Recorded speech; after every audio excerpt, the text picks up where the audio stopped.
जय गुरुदेव। प्रश्न: जीवन मुक्त पुरुष सदा एकमात्र ज्ञान में ही स्थित रहते हैं और आत्मा में ही रमण करते हैं। उन्हें संसार और कर्मों से कुछ भी प्रयोजन नहीं रहता। ऐसी दशा में वे कर्मों का परित्याग ही क्यों नहीं कर देते? उत्तर: आत्मदर्शी ज्ञानी को हेय और उपादेय, त्याज्य और ग्राह्य दोनों ही दृष्टियां आत्म केंद्रित चिन्मयी मात्र हो जाती हैं। जब तक प्रारब्ध शेष है तब तक शरीर और उसकी चेष्टाएं भी अवश्यम भावी एवं सुनिश्चित हैं। अतः प्रारब्ध वशात शरीर जैसी भी चेष्टा करे, ज्ञानी को उन्हें रोकने या बदलने से कोई प्रयोजन नहीं रहता। इस भूमंडल में कितने ही समतानिष्ठ जीवन मुक्त वर्णाश्रम धर्म का अनुसरण करते हैं। कोई राजा जनक के समान राज मुकुट धारण कर राज्य करते हैं, तो कोई वर्णाश्रम धर्म के अनुसार अग्निहोत्र, पंच महायज्ञ, देव पूजन, यजन याजन, अध्ययन अध्यापन में लगे रहते हैं। कोई अज्ञानी बालक अथवा उन्मत्त के समान विचरते हैं, तो कोई निर्जन वन में ध्यान समाधि लगाते हैं। इस समता के साधकों में से कितने ही देवालयों, तीर्थों या आश्रमों में साधनरत रहते हैं, तो कितने ही राग द्वेष का परित्याग करने के लिए स्वजन और स्वदेश छोड़कर एक स्थान, गांव, वन, पर्वत आदि से दूसरे स्थानों में भ्रमण करते रहते हैं। कोई पुण्य तीर्थों, पावन पर्वतों की गुफाओं, शिखरों, वनों की झाड़ियों, खंडहरों में तपस्या तथा निवास करते या विचरते रहते हैं। कोई ज्ञानी प्रबुद्ध हैं, तो कोई बाल, उन्मत्त, पिशाच या पागलों जैसी चेष्टाएं करते हैं। कोई सगुण निर्गुण का साक्षात्कार किए हुए हैं, तो कोई आधे प्रबुद्ध हैं और कोई संशय संदेह ग्रस्त हैं।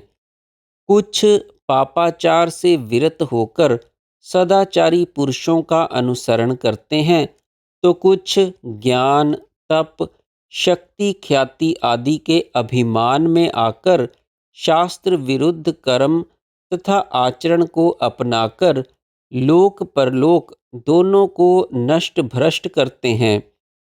कोई मिथ्या अथवा शमशान अर्थात मसानिया वैराग्यवश अपना आश्रम, वर्ण एवं धर्म त्याग कर पाखंडी सन्यासी, त्यागी और तपस्वी बन जाते हैं।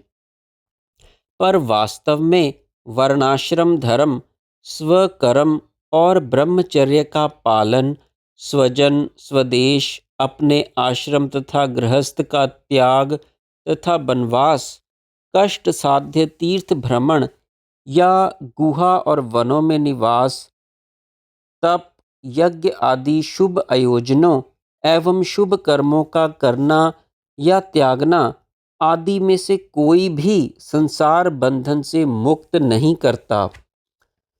शुभ अशुभ कर्म या विषय आसक्त बुद्धि तो दुख पर दुख और जन्म मरण पर जन्म मरण ही देने वाली है। विषयों की रसिक विषय आसक्त बुद्धि शहद के घड़े में घुसी हुई मक्खी के समान है, जो ना तो बाहर ही निकाली जाती है और ना ही मारी जाती है। भव सागर से पार जाने का उपाय तो विषय वैराग्य विवेक विचार द्वारा एकमात्र आत्म साक्षात्कार और स्वरूप स्थिति ही है। गुरु का उपदेश, शास्त्र वाक्यों का तात्पर्य और अपना अनुभव, ये तीनों एक मत हो जाएं, अर्थात इनकी एक रूपता हो जाए और ये तीनों एक ही बात कहने लगें, तभी यथार्थ ज्ञान हुआ समझना चाहिए। इन तीनों में लेश मात्र की भी भिन्नता या संशय आदि ज्ञान की अपूर्णता के द्योतक हैं। जैसे बार बार पोंछने से दर्पण स्वच्छ शोभित होता है, वैसे ही बार बार की चर्चा, कथन और निरूपण विचार से ज्ञान भी शुद्ध होकर निखरता और स्थिर होता है। सृष्टि में समस्त दृश्य के दो ही रूप हैं, एक अर्थ अर्थात रूप और दूसरा नाम अर्थात शब्द। सारा दृश्य नाम रूपात्मक ही है। ये रूप और नाम दोनों ही परस्पर प्रत्यय विपर्यय रूप से व्यभिचारी और भ्रम मात्र हैं।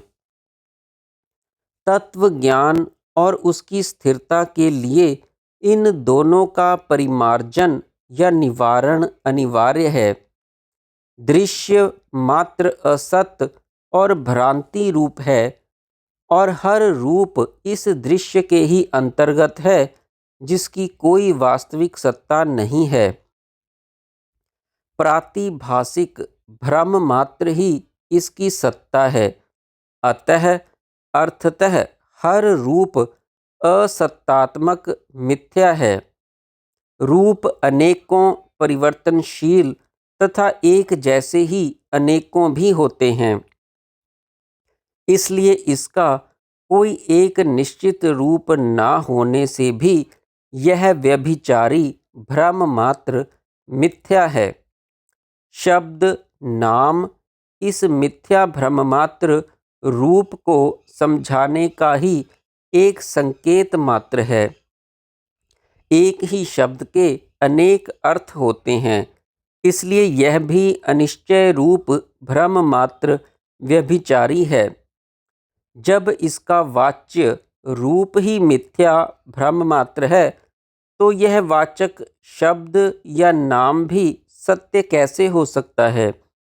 अतः वाचक शब्द या नाम भी मिथ्या भ्रम मात्र ही है।